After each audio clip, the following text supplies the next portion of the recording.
we are discussing the topic of motivation. In this topic, we have been discussing various theories of motivation to understand how individuals perform in organization. Let us see which all theories we have done till now. So we studied the Maslow's hierarchy of needs theory. Then we did theory X and theory Y. Then we talked about two-factor theory and McClelland's theory of needs.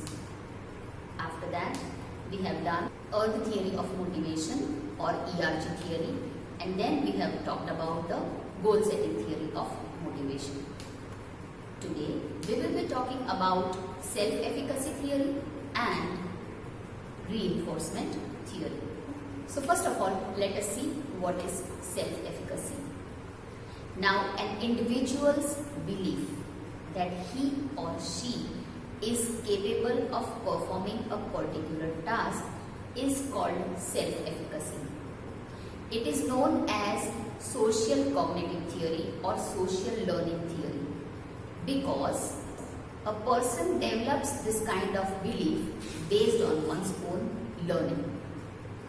Now, when self-efficacy is high, that is, when an employee thinks that one is capable of performing a task, then that person is highly motivated. So that means that high self-efficacy is equal to more confidence to perform a task. So then let us see how the self-efficacy theory works in an organization. So first of all, when self-efficacy is high, or in other words, if a person believes that I can perform this task or I am capable of this task, and if such a person is given a negative feedback or when a kind of mistake or an error is done by this person and a negative feedback is given, then what will happen? A person of high self-efficacy will strive even harder to perform, because that person believes that he or she is capable of doing that task, and if that person fails to do so, then that person will put even more efforts and make the task successful. On the other hand, when the self-efficacy of a person is low, and if such a person is given a negative feedback, what will happen? Such a person will be demotivated, because originally that person believed that I am not capable of doing this task. And when that person tries to work harder to prove oneself and gets a negative feedback, that belief of low self-efficacy is reinforced, and that demotivates a person. So in such a case, what a leader must do? When a leader identifies a person with self-efficacy which is on a higher side, then the leader can give negative feedback or may try to make that person improve every time. But when a leader identifies that a person is low at self-efficacy, then they should try to motivate them so that they are able to perform well. So this is how self-efficacy theory believes on these two factors. So now that means that organizations would like to have people with high self-efficacy. But everyone doesn't have high self-efficacy. So how can we increase or improve the self-efficacy? So there are 4 ways in which self-efficacy is developed. The first one is the inactive way of self-efficacy. Now what is this inactive? Inactive talks about the experience that one gains through learning. It involves developing mastery over something, and mastery can only be developed by trying things and practicing them. So when individuals try out some new thing and they get successful in that, then their self-efficacy is improved. So this is done through a learning process by trying things practically and putting in efforts and getting results. So this method actually teaches that To increase the capabilities of individuals, you must keep on giving them new tasks and try out so that they can discover their own capabilities which they never knew before. This will help them increase their confidence and they will try to do more and more new tasks in their life. The second method is the vicarious method. Now the vicarious method is something which helps a person to think that if another person can do a task, then why not me?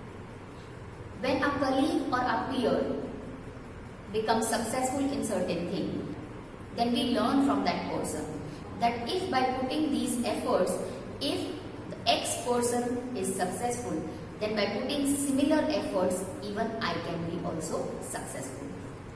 The third method is the verbal persuasion. Now, verbal persuasion means telling a person that you are capable. All motivational speakers highly uses the verbal persuasion method so that the listener's self-efficacy is improved.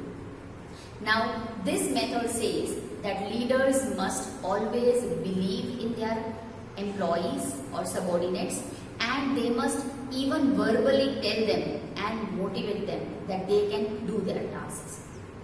But such kind of verbal persuasion does not exist in organizations. Practically in organizations, it is the other way around. Generally, leaders say negative things and motivate people negatively. But if positive verbal persuasion is used, then self-efficacy is improved. The last method is the arousal method. Arousal method says that when a person is charged up, then the person tends to put more efforts. Some sales organizations which do direct sales, which have huge sales people and they send them to the market every day, they have a morning hurdle meetings. And in that morning hurdle meetings, they talk about their past successes, they talk about their they talk about their plans, what they are going to do today. And there, people do this meeting while they are standing and not sitting, because standing will make them energetic physically. Also, people do a lot of cheering in such kind of meetings.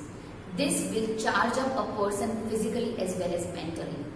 And such charged up individuals then go in the field and they work very hard. And definitely they achieve their goals.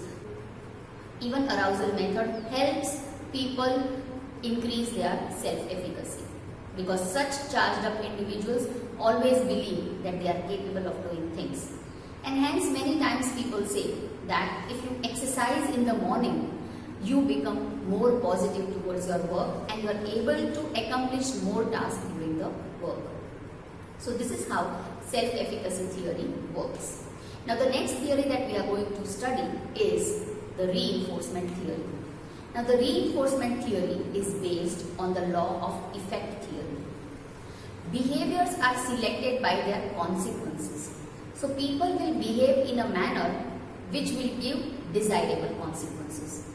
An individual will repeat a behavior which was favorable in the past, which gave them good results, and avoids behavior that gave them unfavorable results. So there are different reinforcements that work on an individual as far as performance are concerned. So the first one is the positive reinforcement. Example, immediate appreciation on accomplishment of goals.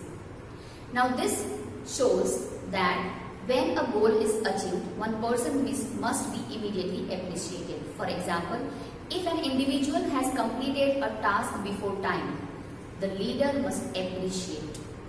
This will allow that individual to do the task better, and with that person will always be motivated to complete his or her own task before deadline. The second reinforcement is negative reinforcement. Now this does not mean that you are giving some negative reinforcement or a negative comment.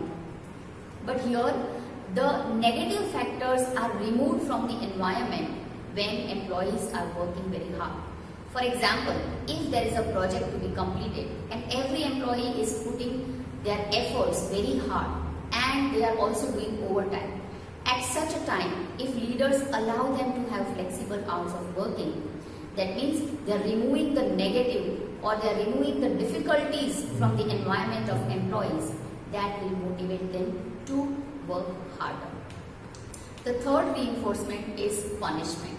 This is exactly opposite to the positive reinforcement. Here the benefits are withdrawn when unfavorable behavior is there.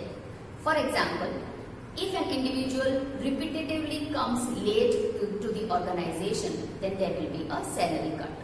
So to avoid this kind of withdrawal of benefit, the individual will strive to always come early or on time. So this is how reinforcement theory works on motivation of an individual. So I hope you have understood both these theories.